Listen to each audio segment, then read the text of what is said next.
Let's have a look now at expanding algebraic expressions. And this is based on a law called the Distributive Law. Okay, so you may have seen this one before. In fact, you've seen the form of it. You probably might have forgotten what it's called. The Distributive Law goes like this.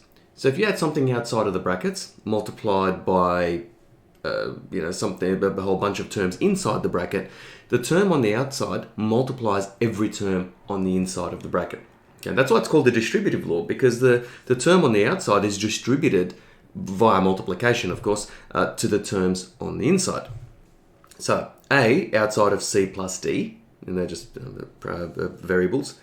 When the distributive law is applied, the A multiplies the C, and the A also multiplies the D. Okay, you might have seen this kind of thing before as well.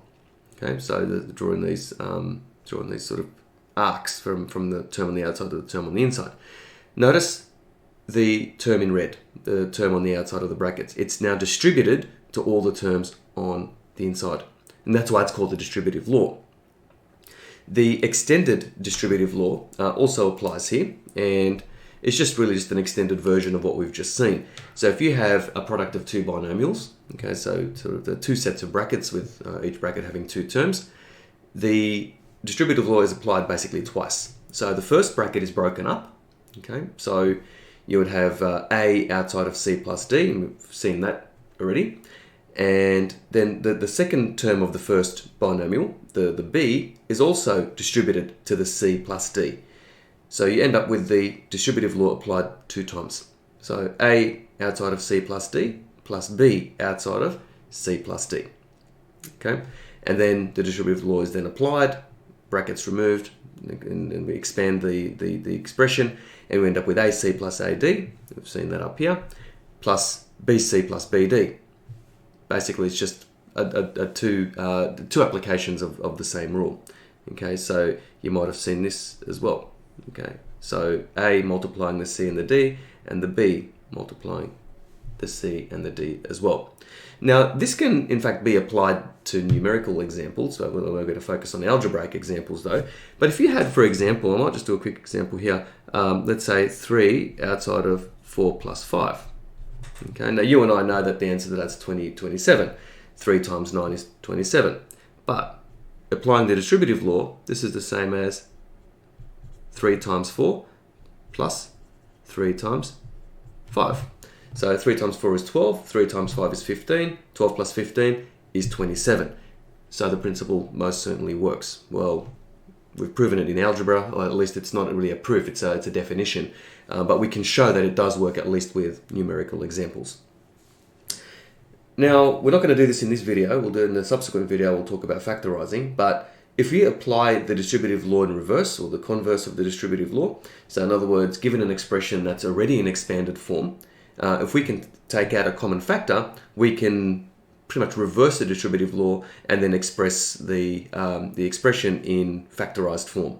Okay, so a form that involves a product of a factor and maybe a binomial, or sort of a product of two factors. So this is known as factorizing. Okay, and we'll look at that in a subsequent video.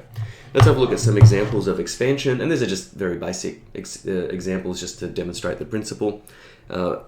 When asked to expand an expression, it's assumed that you're going to not just expand it, but you're going to simplify it fully. Okay, so that's an expectation. Even if the question does not say simplify fully, you are to simplify it fully. That's just assumed that that's what you're going to do. Right, 8 outside of 2x minus 3y. So that's just 8 multiplied by 2x, so that's going to be 16x. And then 8 multiplied by negative 3y is going to be negative 24y. Okay. I know I did mention factorizing, but factorizing is really just the reverse of what I've just done. So taking out a common factor and putting it on the outside and then dividing by the common factor to come up with what's inside the brackets. Let's have a look at part B. Negative 5 outside of B minus 2w. Again, just multiply the term on the outside by the term on the inside. Negative 5 times b is just negative 5b. Negative 5 multiplied by negative 2w. Negative times a negative gives you a positive. So negative 5b plus 10w. Okay. Part C, 8m outside of 3m plus 4 minus 5m squared. And the same thing applies, but we just need to ensure that the resulting expression is fully simplified by combining the like terms. So 8m times 3m is 24m squared.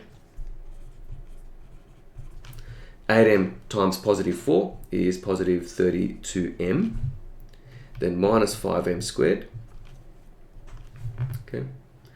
We can collect the like terms, and the like terms are the m squareds. Okay, so you've got 24m squared minus 5m squared is 19m squared, and 32m is just there on its own. We can't do anything with that. So it's 19m squared plus 32m. Okay, and the last one, so 5x outside of 3y minus 7 minus 8y outside of 9 minus 2x. Okay, so I'm just going to need a little bit of room here, so I might just write my solution a little bit further back. So 5x times 3y is 15xy. 5x multiplied by negative 7 is minus 35x. Minus 8y times 9 is minus 72y.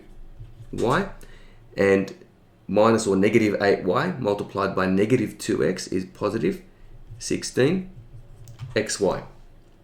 Okay, so we do have some like terms here. So we have the xy terms are like terms.